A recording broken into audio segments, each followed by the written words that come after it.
Hello, everyone. We are live. My name is Ema Royal, Eric Chandler. and I am going to screen share our PowerPoint.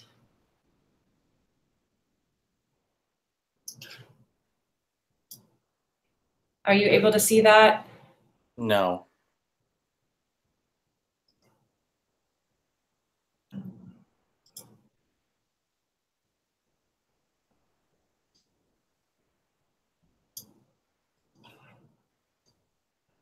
How about now? Yes, ma'am. Okay, so we are doing the social movement, Enough is Enough. And so who we are is a social campaign to build on the momentum of the Enough is Enough campaign that started after the Parkland shooting in the March for Our Lives. We're attempting to assist in empowering youth voice into changing and amending local legislation on the current gun laws. We're outraged by the epidemic of school shootings that have been going on for the last 20 years, and they are not lessening by any of laws that are going on in schools right now. And we're demanding that we change Oregon gun laws.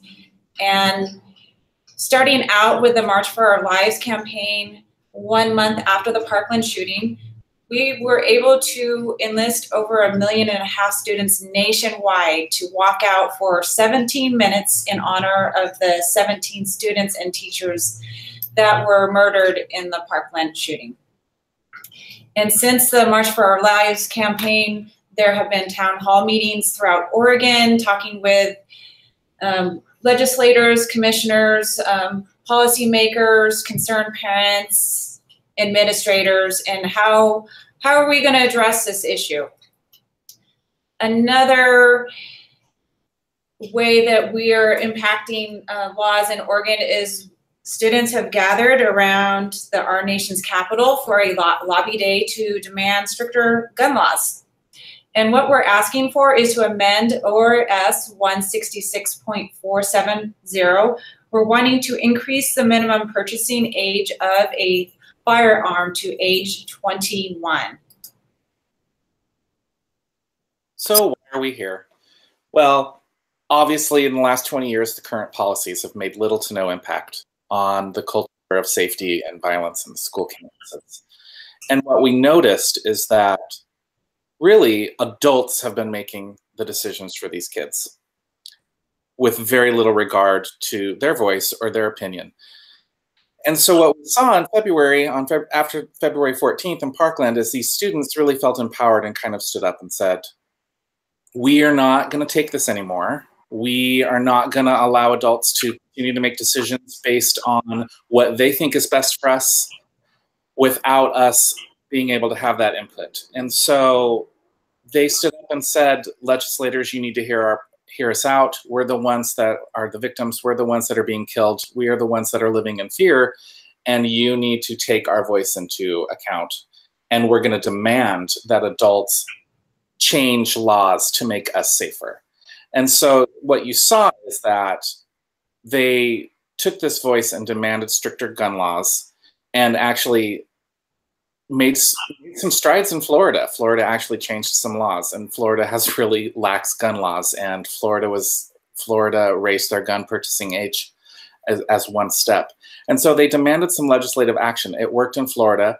And so we wanted to build on that strength and that voice and sort of empower the youth of Oregon to do the same thing. And so our campaign is yoking student voice and demanding some legislative action here in our state. And we also wanted to spread some information about how we could perhaps amend ORS 166.470 and on a ballot measure. And so we wanted to maybe look at researching that process as well. Just so everybody knows, ORS 166.470, it's a state law that basically says that if you are 18 years of age, you can purchase a long gun. A long gun obviously isn't a rifle, and that can include the semi-automatic assault type rifle, such as an AR-15, which has been used in a lot of shootings. And so we wanted to look at building on youth voice and amending this law to 21 for all purchases of firearms. Just a side note, there's a statistic that the majority of the age range of school shooters were mid to late teens between the years of 2012 and 2014. So specifically, we want to address this age range of increasing the purchasing age from 18 to 21 years of age. So the statistics on school shooting deaths in the United States is staggering. There have been 2,012 students who have experienced gun violence in schools since Columbine in 1999. In the first 20 weeks alone of 2018, there have been 22 incidents of gun violence on our school campuses. It is estimated in the 17 years that the United States has waged war against Afghanistan and Iraq, 6,929 soldiers have died. Compare this to the 7,460 young people who have been killed in gun violence since December of 2012. This far outweighs, because you're looking at a 6-year period of school gun violence versus battling wars in 17 years. So the school shootings continue to escalate. We experienced the Parkland shooting in February 14th of 2018, and then we did the March for Our Lives campaign.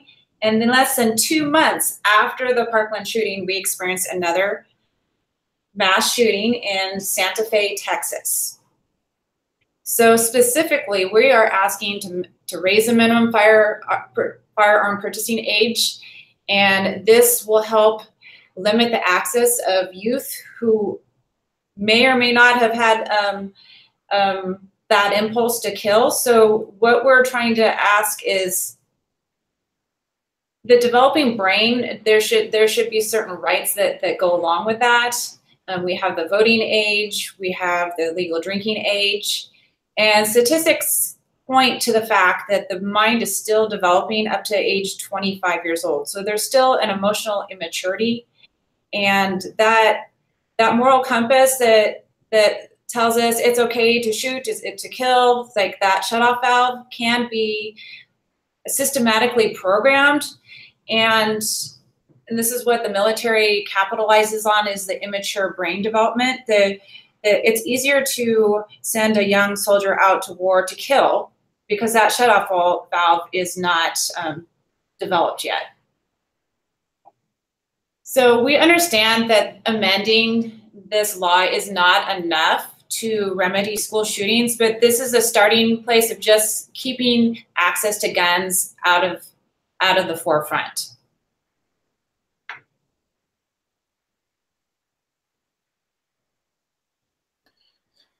Our process was difficult at first. We sort of had discussions around what are the current social movements and what did we want to look at. And then we sort of talked about school violence, but what really sort of was the precipitating factor was this Parkland, Florida shooting. And that really got us to want to jump on this social movement and develop a campaign to really amend some gun laws and make kids safer in school and really use their voice as a piece of that process. And so talking about, here we are with all these gun laws and the social movement, how can we number one, put them together?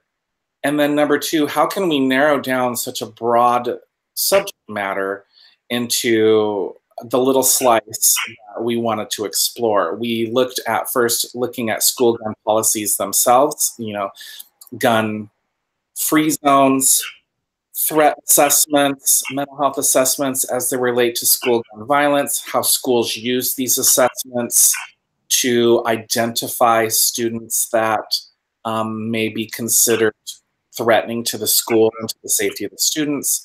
We also looked at state gun laws, and we were able to finally narrow our scope down to, let's just look at this ORS and that regarding the minimum purchasing age, and let's just focus our campaign on raising that minimum age to 21 as opposed to 18.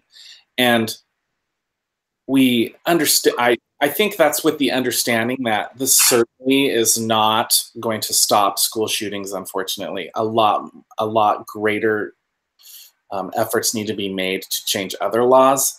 But we thought of this as a start, and we thought of this as sort of the first step in limiting gun access and making it harder in a way.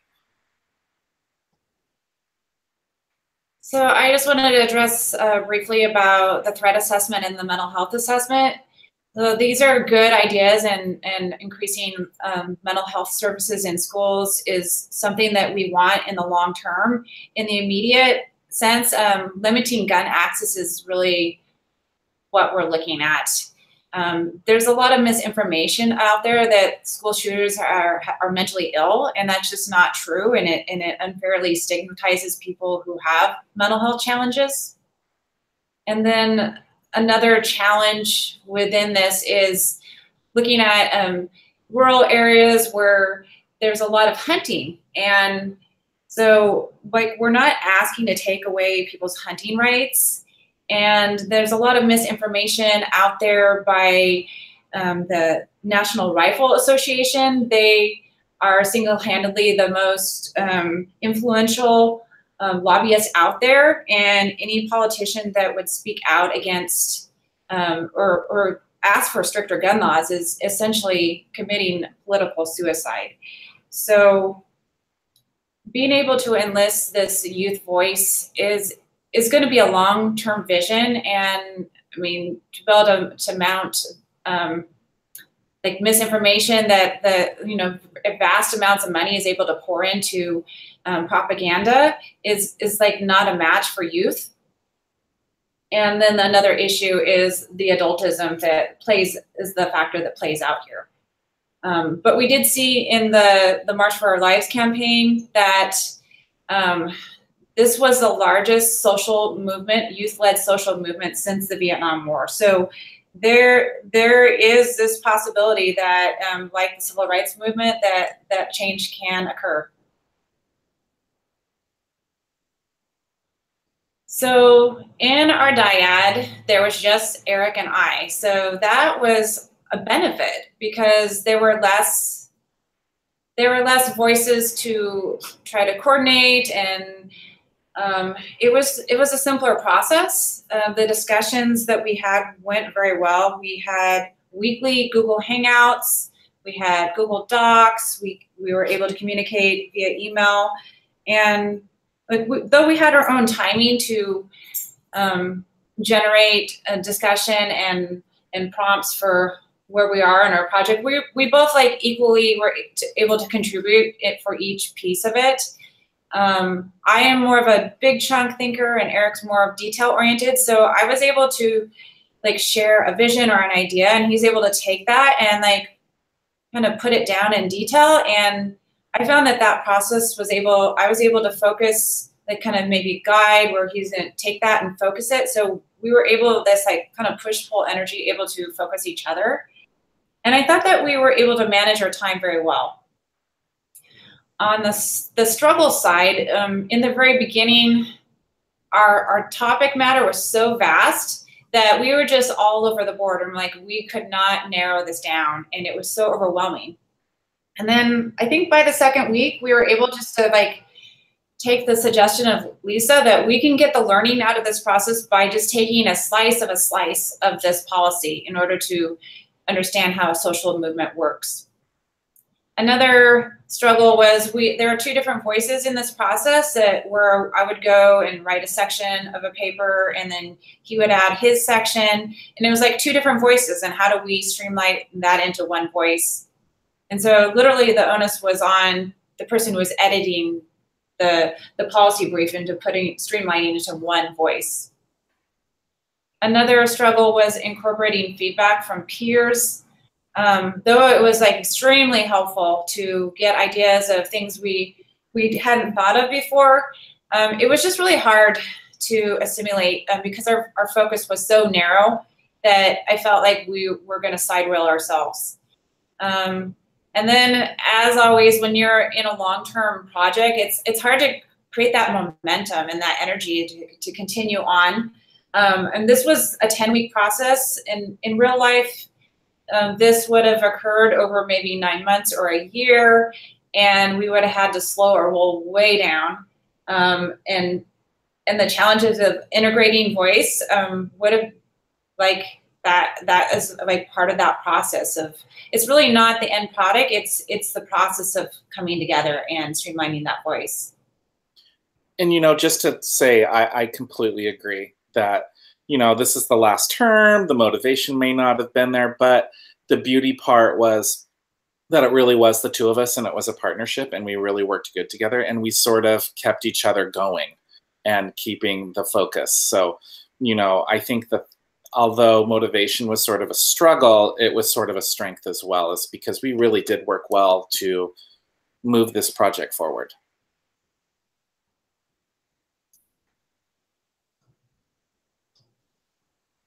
What would we do differently? Well, I think there's a few things that we would do differently. I think, again, we've been talking about this quite a bit, is it was challenging to narrow our area of focus, but we got there. I think what we would do different is our campaign is built around student voice. Our professional paper is built around student voice. Basically everything was built around student voice, and that's great. I think that we could have done a better job of incorporating student voice into our paper, expanding out, if we'd had the time, maybe doing some interviews and that kind of thing with students. I think another thing is that's not on the slide is I think we could have incorporated adult voice as well. Those adults that we want to partner with, those adults that have, you know, suffered trauma alongside the students, those teachers, those school administrators, parents who have lost children, policymakers, politicians who have been impacted by gun violence. I think that those people we could partner with and, again, kind of yoke the strength of us all to make our policy campaign, our message stronger. And then I think we sort of were going through this process and we're like, oh my gosh, wouldn't it be awesome if we could, you know, create this campaign and go one step further and kind of hit the streets and create a ballot measure that would amend this revised statute.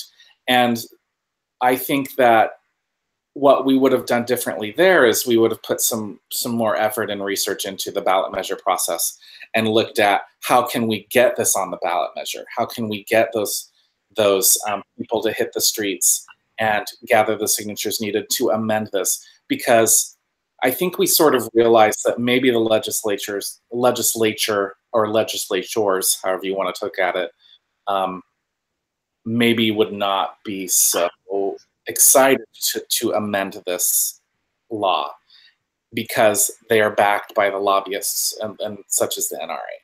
And so we realized that we have to look to the people of Oregon to assist us. And by looking at making this ballot measure to amend that revised statute could have been that process that maybe could have improved the campaign and caused some maybe greater change, if that makes any sense.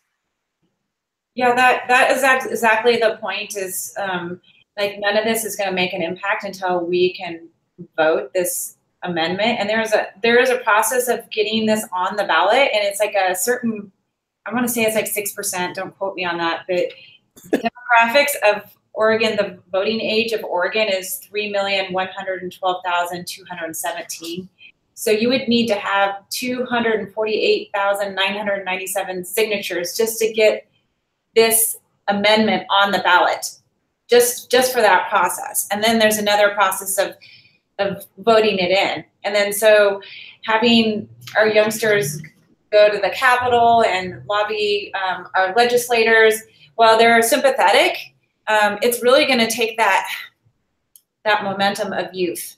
And so that whole process of collecting the voice is not something we can do in a 10-week process. In reality, something like this is probably going to be years in the making. And unfortunately, we're probably going to encounter more school shootings.